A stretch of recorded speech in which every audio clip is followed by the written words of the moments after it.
April month तो सिर्फ आपको टेस्ट और एनालिसिस और इंप्रूवमेंट के लिए रखना होता है, तो उस हिसाब से तो आपके पास सिर्फ 5 महीने बचे। बट क्या इस 5 महीने में भी बहुत अच्छा परफॉर्म किया जा सकता है? क्या आउट परफॉर्म करते हुए अभी जो भी सिचुएशन है, उससे बहुत आगे जाया जा सकता है? आंसर इज़ येस, लेकिन बहुत सारा उसके लिए हार्ड वर्क और बहुत सारी प्लानिंग करनी पड़ेगी। मेरा नाम है गौरव गुप्ता और आज इस वीडियो में मैं आपको बताऊंगा आगे 6 महीने आपको कैसे तैयारी करनी चाहिए ताकि नीट 2026 में आप अपनी सीट पक्की कर सको, क्योंकि जिस सब्जेक्ट की मैं यहाँ पे बात करने वाला हूँ यानी कि फिजिक्स की, वही सबसे बड़ा रैंक डिसाइडिंग फैक्टर रहने वाला है। क्योंकि आप जानते हैं बायो हर बच्चा पढ़ रहा है, केमिस्ट्री भी वो कर रहा है, लेकिन जहां पे पिछले साल भी लोग फंसे वो फिजिक्स था और इस बार भी फिजिक्स ही डिसाइड करेगा कि किसको कौन सा कॉलेज मिलने वाला है। तो आइए बेटा शुरू करते हैं। देखिए अगले जो 6 महीने बचे हैं, इसमें आपको बहुत अच्छे से क्लैरिटी रखनी होगी कि शुरुआत के जो 2-3 महीने हैं बेटा, यानी कि नवंबर, दिसंबर और जनवरी, यही हैं आपके पास for coverage of syllabus and giving test and जो भी उसमें इंप्रूवमेंट कर पाए आप। आप ये बिल्कुल मान के मत चलिएगा कि मैं अभी से शुरू करके और मार्च तक, अप्रैल तक सिलेबस खत्म करूंगा और जाके मैं नीट का एग्जाम मई में दे दूंगा। ऐसा बिल्कुल भी नहीं होने वाला है। देखिए अगर आप उस अप्रोच से जाएंगे तो आपका रिवीजन ही नहीं हो पाएगा। और मैं आपको सीधे शब्दों में बता दूं, आपको पूरा सिलेबस सिर्फ पढ़ना नहीं है, एटलीस्ट 3 से 4 बार हर चैप्टर को रिवाइज करके जाना है, उसकी प्रैक्टिस करके जानी है 3 से 4 बार, तब जाके आप बहुत अच्छे नंबर स्कोर कर सकते हैं। इसलिए आपका सबसे पहला टारगेट ये होना चाहिए कि आप अभी जिस भी सिचुएशन में हैं, जैसे भी हैं, आपको नवंबर से जनवरी तक में पूरा सिलेबस खत्म करना है। अब ये आपको थोड़ा फास्ट ट्रैक कोर्स के थ्रू करना पड़ेगा, जिसके बारे में मैं एंड में आपको बता भी दूंगा कि हम उसमें आपकी कैसे मदद करेंगे। लेकिन फास्ट ट्रैक का मतलब ये नहीं है कि कुछ आपने छोड़ दिया।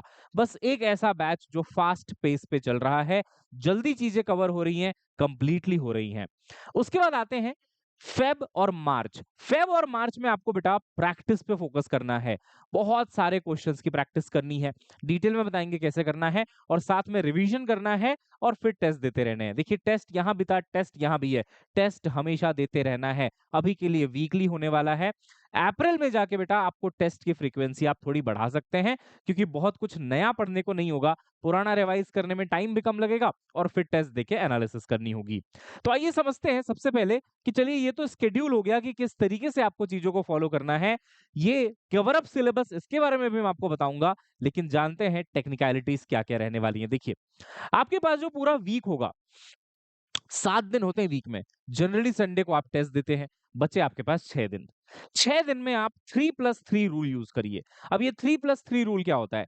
3+3 रूल में ये है कि 3 दिन आप अपने सिलेबस को कवर करने के लिए देंगे, यानी कि जो सेल्फ स्टडी आप कर रहे होंगे, apart from whatever batch you are enrolled into. उसके बाद 3 दिन आप जो सिलेबस चल रहा है, उन्हीं चैप्टर्स को करेंगे। फॉर एग्जांपल अगर इलेक्ट्रोस्टैटिक्स चल रहा है उस टाइम पे बैच में आपके, तो आप 3 दिन डिवोट करेंगे इलेक्ट्रोस्टैटिक्स के लिए फिजिक्स में।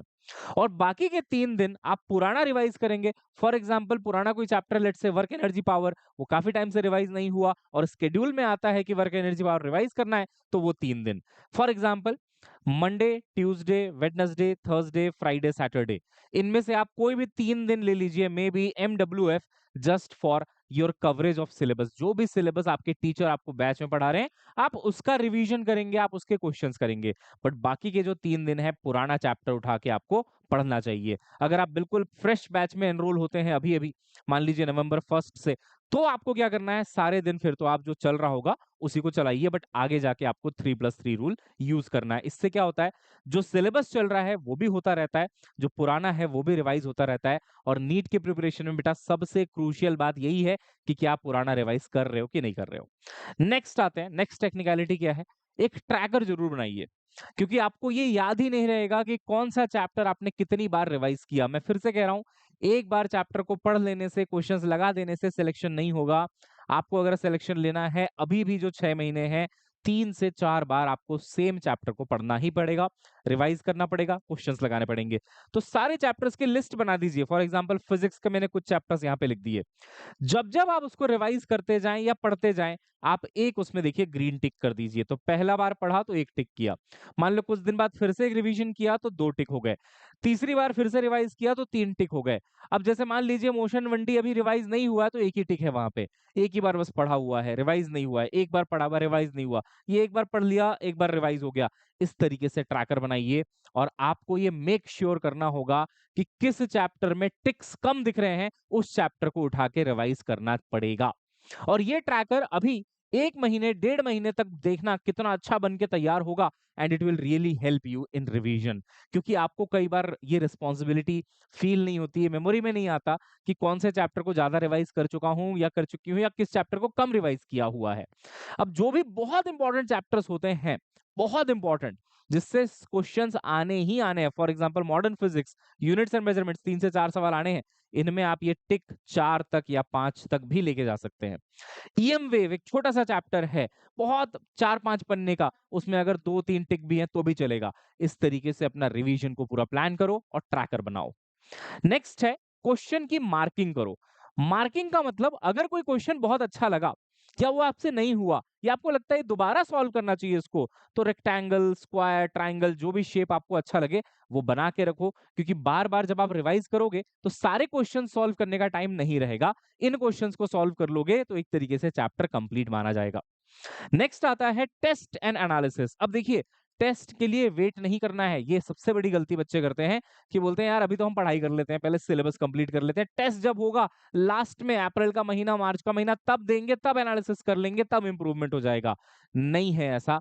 आप जब पढ़ाई कर रहे हैं, आप जब प्रिपरेशन कर रहे हैं, आप जब किसी बैच में एनरोल्ड हैं, आप साथ-साथ में ही टेस्ट देते हैं और उसको इंप्रूव करते हैं अपनी चीजों को एनालिसिस करते हुए, तो इस पे बिल्कुल मत चूकिएगा। अब अगर आपको चाहिए कि यार ये सब मेरे को बढ़िया से एक जगह तरीके से सिस्टमैटिक वे में कैसे मिल जाए कि मैं डिसिप्लिन के साथ इसको ढंग से कर पाऊं, तो अगर मैं फिजिक्स की बात करूं बेटा, तो आपके लिए गुड न्यूज ये है, एकदम फ्रेश सफलता फिजिक्स बैच में लेके आ रहा हूं आपके लिए, ओनली एट 1499। इसमें है क्या, सुन लेना एक बार। इसमें पूरा 12th पूरा 11th है, थोड़ा फास्ट ट्रैक है, लेकिन एक-एक चीज कराई जा रही है और टारगेट यही है कि नवंबर, दिसंबर, जनवरी तक आपका सिलेबस कंप्लीट करा दिया जाए। पहले 12th होगा यहाँ पे, फिर 11th होगा। इसमें बहुत सारे बच्चे ऑलरेडी एडमिशन ले चुके हैं, अब कुछ ही सीट्स बची हैं बेटा। कुछ टाइम में ऐप में दिखा देगा कि ये बैच बिल्कुल फुल हो चुका है, क्योंकि हम लोग क्वालिटी पे बहुत ज़्यादा फोकस करते हैं और एक पॉइंट के बाद देखो एडमिशन लेना बंद कर देते हैं। तो ये सफलता फिजिक्स में बहुत ज़्यादा एडमिशन्स हुए हैं। आपके पास अभी भी मौका है यहाँ पे आके पढ़ने का। इसमें होगा क्या? जो बच्चे ऑलरेडी एडमिशन ले चुके हैं, उनको अभी मैं 11th के बेसिक्स करवा रहा हूँ। तो अभी भी अगर आप आते हैं तो आपका कोई लॉस नहीं है। आप बिल्कुल बिगिनिंग से शुरुआत करेंगे, क्लास 12th से। थोड़ा-सा बेसिक, उससे पहले मैं आपको बेसिक मैथमेटिक्स वगैरह करा दूँगा। देन क्लास 12th इलेक्ट्रोस्टैटिक्स से शुरुआत होगी। उसको करने के बाद में क्लास 11th होगा। कहीं पे भी आपको कोई भी परेशानी नहीं होगी। अगर आप एक बार भी मेरे से कभी पढ़े हो तो आप समझ जाओगे कि यार सब कुछ बिल्कुल बेसिक से होता है और एडवांस लेवल तक जाता है। तो ये है बेटा सफलता फिजिक्स बैच। लेकिन हाँ, ये प्राइस सिर्फ और सिर्फ अभी जो सेल चल रही है उसके लिए है, अदरवाइज ये प्राइस बेटा बढ़ जाएगा। तो ये सिर्फ फर्स्ट नवंबर तक के लिए है और नवंबर में ही हम लोग क्लास 12th स्टार्ट भी कर रहे हैं। तो आपके लिए बढ़िया मौका है इस बैच में आके अपनी तैयारी बेहतर करने का।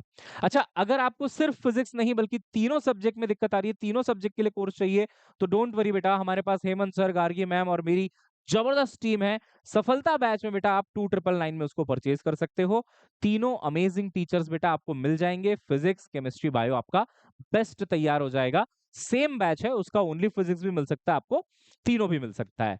अब यहाँ पे बिल्कुल आपको उस ट्रैकर के हिसाब से पढ़ाया जाएगा। आपका बैच टेस्ट लिया जाएगा, उसका वीडियो सॉल्यूशन दिया जाएगा, आप एनालिसिस कर पाओगे। क्वेश्चंस बहुत अच्छे कहाँ से करोगे? तो लेवल अप की डीपीपी आपके घर पे भेज दी जाएगी बेटा, लेवल अप क्वेश्चंस वाली डीपीपी हो गई, ठीक है?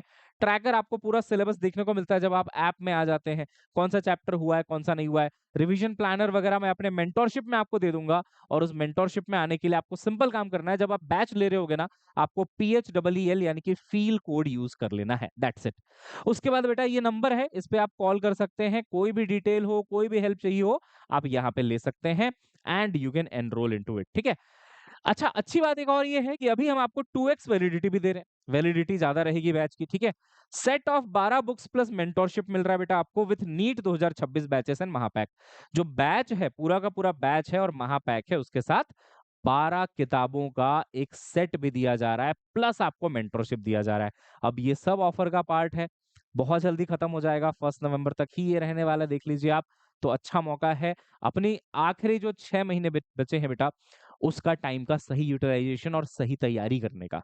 तो अभी भी आपके पास मौका है, बहुत मेहनत लगेगी मैं मानता हूँ, लेकिन अगर आप करने को तैयार हैं, तो आपका स्वागत है सफलता बैच में आइए और हमारे साथ ज़बरदस्त तैयारी करिए अपने नीट की और अपनी जीत की। ऐसी और वीडियोज़ बेटा आपको इस चैनल पे बहुत सारी मिल जाएँगी। आप ये भी जान सकते हैं कि केमिस्ट्री में क्या स्ट्रैटेजी होनी चाहिए, अलग से बायोलॉजी में कैसी होनी चाहिए। तो इस वीडियो को सब्सक्राइब कर लीजिएगा और बहुत सारे वीडियोज़ हैं, उनको चेकआउट ज़रूर करिएगा।